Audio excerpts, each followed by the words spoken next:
જય શ્રી કૃષ્ણ. સ્વાગત છે તમારું મારા કિચનમાં. આજે આપણે બનાવીશું મસૂરની દાળના ઢોસા. તો આપણે રેગ્યુલર બેઝ ઉપર તો પેલા ઢોસા બનાવીએ જ છીએ, મસાલા ઢોસા બનાવીએ છીએ, પણ આજે આપણે હાઈ પ્રોટીન મસૂર દાળના ઢોસા બનાવીશું. તો સ્વાગત છે તમારું મારા કિચનમાં. જય શ્રી કૃષ્ણ બધાને. તો એના માટે મેં અહીંયા 2 કપ મસૂરની દાળ લીધી હતી અને 15 મિનિટ માટે પલાળી દીધી હતી. તો દાળ આપણી અહીંયા સરસ સોફ્ટ થઈ ગઈ છે. તો હવે મિક્સર ગ્રાઇન્ડરમાં એને પીસીને એને બેટર બનાવવાનું છે. બેટરને અહીંયા આપણે બેઝિક જે આપણું બેટર હોય છે એ પ્રમાણે નહીં, થોડું પતલું બનાવવાનું છે. વિડીયોમાં બતાવીશ તમને આગળ. તો જુઓ, બેટર અહીંયા સરસ પીસાઈને રેડી થઈ ગયું છે. અહીંયા તમારે આદુ અથવા તો મરચાંનો ઉપયોગ કરવો હોય તો તમે કરી શકો છો, પણ મેં અહીંયા સ્કીપ કર્યો છે. તો તમે જુઓ, સરસ મજાનું બેટર બનીને તૈયાર થઈ ગયું છે. તો મિક્સિંગ બાઉલમાં લઈ લઈશું.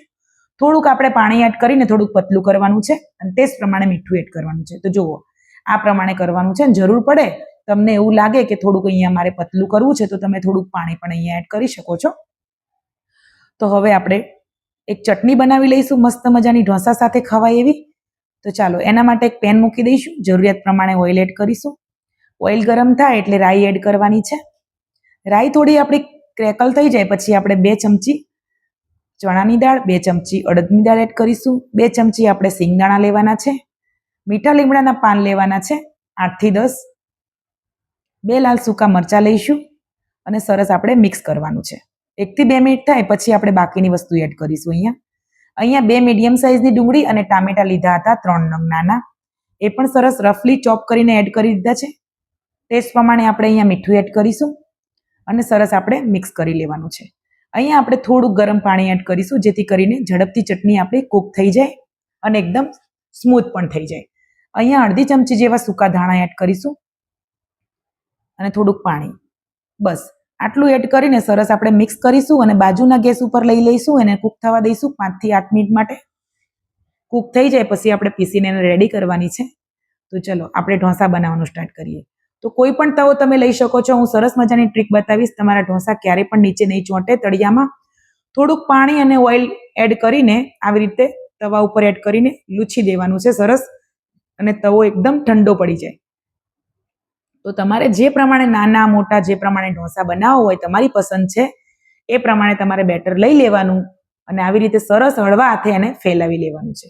ઉપરથી આપણે થોડુંક 1 થી 2 ટીપા 3 ટીપા જેવું ઓઇલ એડ કરવાનું.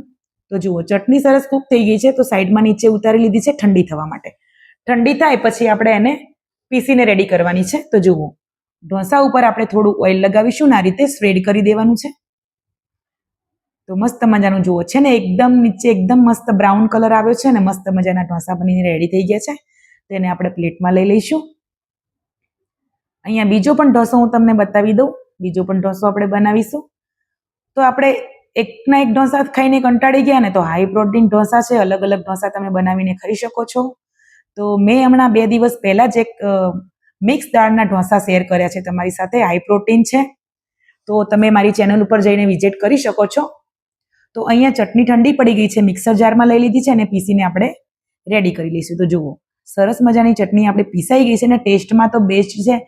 દરેક ઢોસા સાથે આ ચટણી ખૂબ જ સારી લાગે છે. કોઈ પણ ફાસ્ટ ફૂડ સાથે પણ તમે ખાઈ શકો છો અને હાઈ પ્રોટીન પણ છે અને ખૂબ જ હેલ્ધી છે. તો આ પ્રકારની વસ્તુ તમે બનાવીને બાળકોને આપશો ને તો ચોક્કસથી ખાશે. બાળકોને આપણે મસૂરની દાળ બનાવીને આપીએ ને, સિમ્પલ તો નથી ખાતા, પણ જો આ રીતે તમે ઢોસો બનાવીને આપશો ને આવી રીતે, તો ચોક્કસથી ખાઈ જશે. એકવાર ચોક્કસથી બનાવજો.